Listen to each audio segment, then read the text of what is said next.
wa kawaida wa mwaka umefuata taratibu zote na ajenda zote ainishwa, zimejadiliwa na mkutano umemalizika salama, na mshukuru Mwenyezi Mungu, na sasa maisha mengine ya Simba yanaendelea. Wapo ambao wanaonyesha kwamba hawajaridhika, kuamini kwamba hawajapewa nafasi ya kupitisha yale ambayo yamefikishwa. Mimi nishakuambia kwa sasa tuwekeze nguvu timu yetu ipate ushindi leo dhidi ya Stade Malien. Mechi ngumu sana. Stade Malien nyumbani kwao ni mpinzani mgumu, hata nje ya nyumbani kwao anabaki kuwa ni mpinzani mgumu. Kwa hiyo anapokuwa nyumbani kwao anakuwa ni mgumu zaidi. Kwa hiyo jioni ya leo kusema kweli tuna kipengele kigumu kweli, lakini lazima tupambane tukivuke.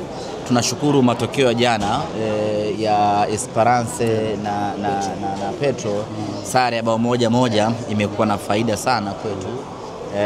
Inatuongezea chachu na sisi ya kupambana zaidi na kwenda kupata kitu katika mchezo wa leo. Kwa hiyo ndio maana naona akili zetu, fikra zetu tumezielekeza katika mchezo huu, kwa sababu tunaamini tukipata ushindi katika mchezo huu tunatoka nafasi ya 4 na kusogea mpaka nafasi ya pili. Kwa hiyo unaweza kuona jioni ya leo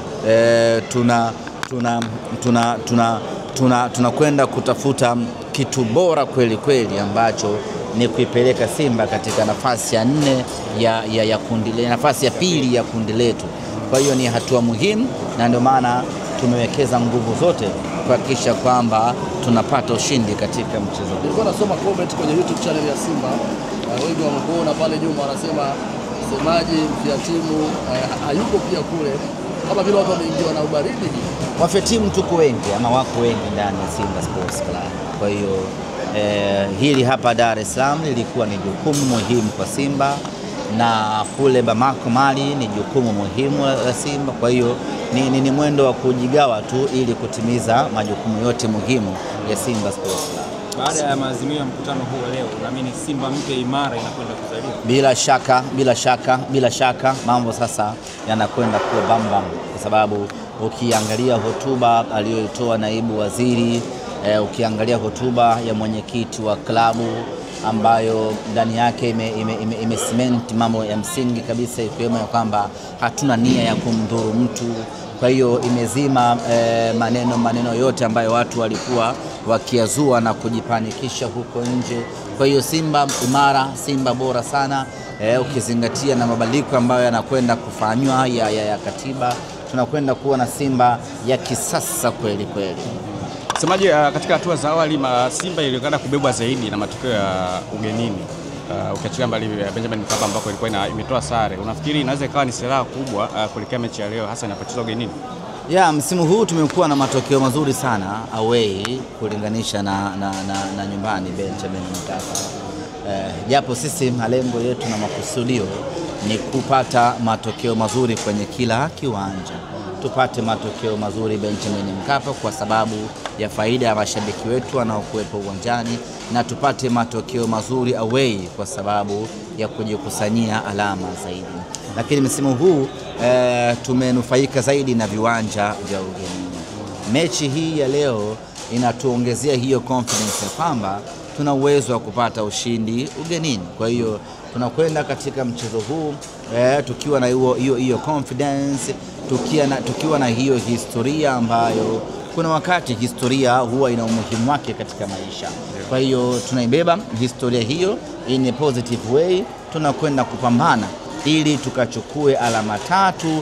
Imeshindikana sana, basi walau alama 1, lakini cha msingi hatupaswi kupoteza katika mchezo huu wa leo.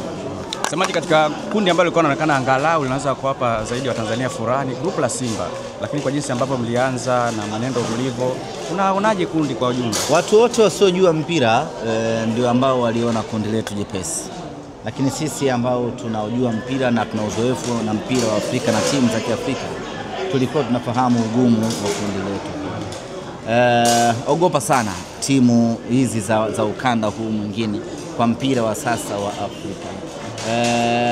Bado sisi Tanzania tumekariri timu za Kiarabu ni ngumu, lakini katika timu mdebwedo kwa miaka hivi karibuni ni timu za Kiarabu.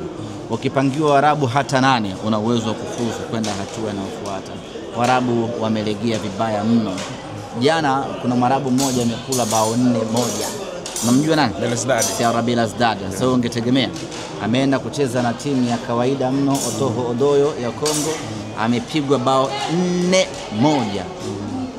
Usingetegemea kuona hilo miaka 6-5 iliyopita. Lakini mpira wa Afrika umegeuka hivi sasa. Kichwa chini, miguu yoyote. Mwarabu yoyote akienda away anataabika kweli kweli. Kwa sisi kwa kuwa na Waswahili wawili kwenye kundi letu, kwa maana ya Petro pamoja na Stade Malien, tuliona ugumu wa kundi letu, na tukaeleza watu tangu mwanzo kwamba tusifurahie kwa sababu tu kuna hawa Waswahili. Hawa ndio wagumu kweli kweli, kwa sababu ukitaka umchezeshe kwenye jua na yeye ndo maisha yake. Ukitaka umpitishe kwenye mateso ya aina yote, Waswahili wameshazoea mateso. Kwa hiyo inakuwa ni ngumu kweli kukutana nao, na bila shaka tumeona, lakini yote kwa yote tutachanga karata zetu sawa sawa na hatimaye tutatimiza malengo yetu. Asante sana. Fresh nangu Asante sana.